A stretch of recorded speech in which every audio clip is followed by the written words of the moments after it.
Hey guys, welcome to Oxman Garage. Make sure you like and subscribe if you want to see more content just like this. So in today's video, I'm going to show you how to remove the independent rear suspension from a 2015 to 2023 Mustang. And this should be pretty similar to the 2024 and up as well. So this is going to cover the EcoBoost, the GT, the GT350, and the GT500.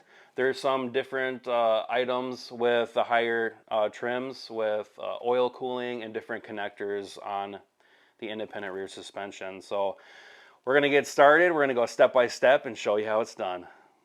Okay, so the first thing you want to do is make sure your vehicle is safely on jack stands and it's nice and sturdy and you have all the safety precautions in place. I'm using a 2-post lift, so this is going to be a little bit easier for me, but if you're doing this on jack stands, you want to make sure the vehicle is up high enough so you can remove the IRS down below. Alright, so the vehicle that we're working on today is a 2015 Mustang EcoBoost, and I'm currently parting this vehicle out. So if you're interested in any S550 parts, check out my eBay store. It'll be a link in the description. So the first thing you want to do is you want to remove both of the rear wheels from the vehicle.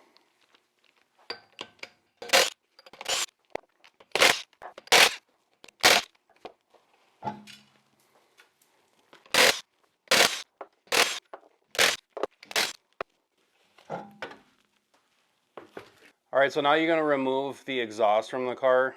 This is an aftermarket exhaust that the previous owner put on, but you're going to have a hanger up here that's attached to a muffler on both sides. And then you're going to have two hangers right here and right here attaching the exhaust. And you just want to take the cat back off. And then you're going to have a connection in the middle here that you're going to have to loosen, and you're going to take the whole cat back off the rear. Alright, so you got two exhaust hangers at the rear. These are 13mm bolts. You want to remove those.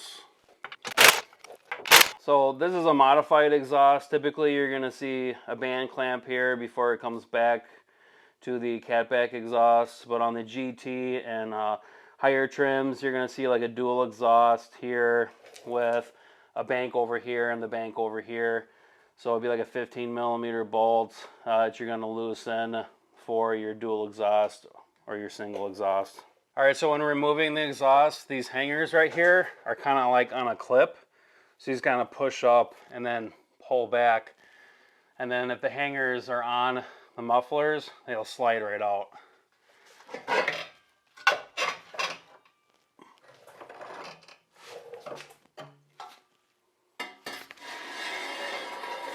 Alright, so now we want to mark the drive shaft in the position that it's currently in. So you just want to take a Sharpie marker and just make a line .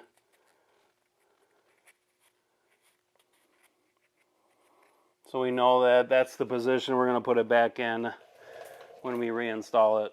And if you want, you can also mark the front of the drive shaft too with a line if you just want to double up on your marks.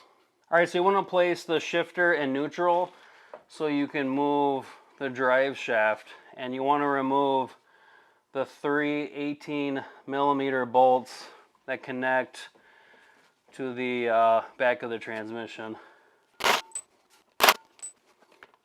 Alright, so now we want to remove these 6 10mm bolts. They're on the rear of the drive shaft. If you have a 2-piece drive shaft, you want to remove these two 13mm bolts in the center section. Alright, so now we want to remove the drive shaft. You'll see a little indentation right here. You can use a flathead screwdriver or a prying tool. Just get in here and pry it forward.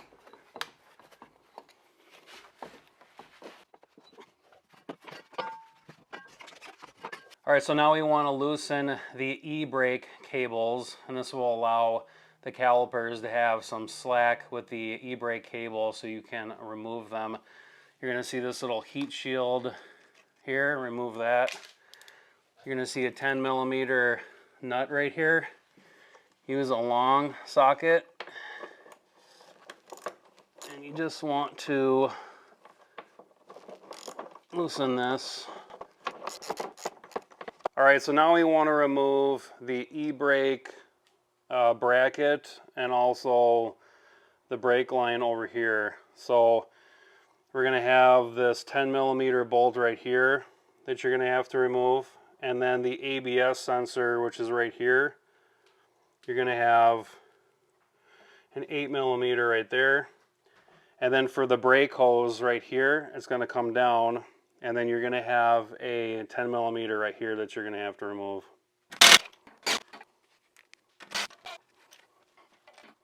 All right, so now we want to remove the e-brake cable. If you look in the back right here, you'll see that there's 2 tabs on either side. You want to get a needle nose pliers, squeeze those down, pull it over this hook right here, and then you should be able to remove it.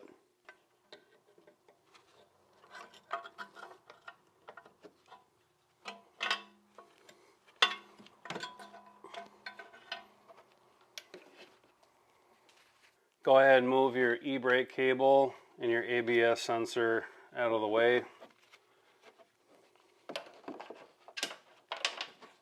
All right, so now we want to remove the caliper, and to remove it, there's 2 14 millimeter bolts that you have to remove.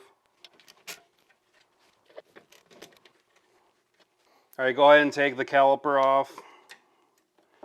Use a prying tool to get it up and off.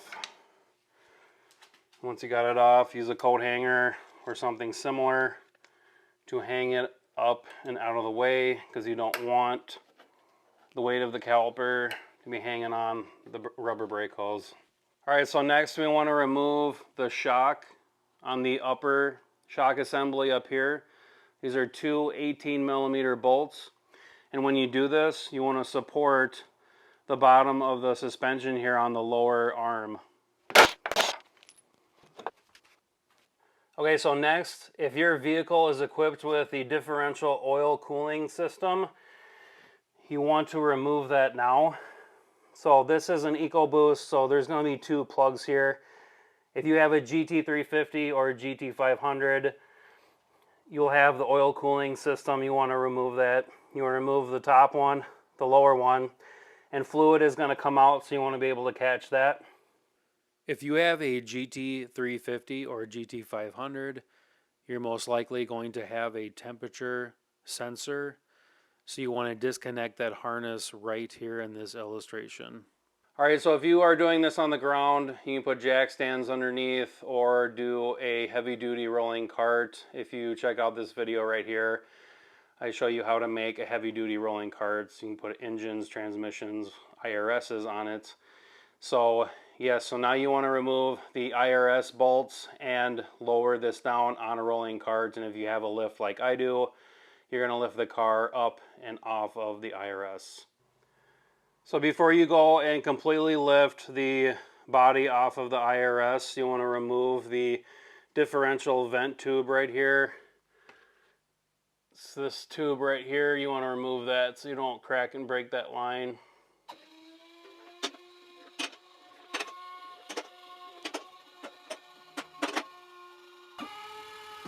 All right, so with your IRS supported on jack stands, you now want to remove the 8 bolts that are holding the IRS to the vehicle. You have 4 of these, and it's on either side, 13 millimeters. And then in the front here, you have a 21 millimeter on both sides. And in the rear, right behind the spring, you're going to have 2 on either side, 21 millimeter IRS bolts as well.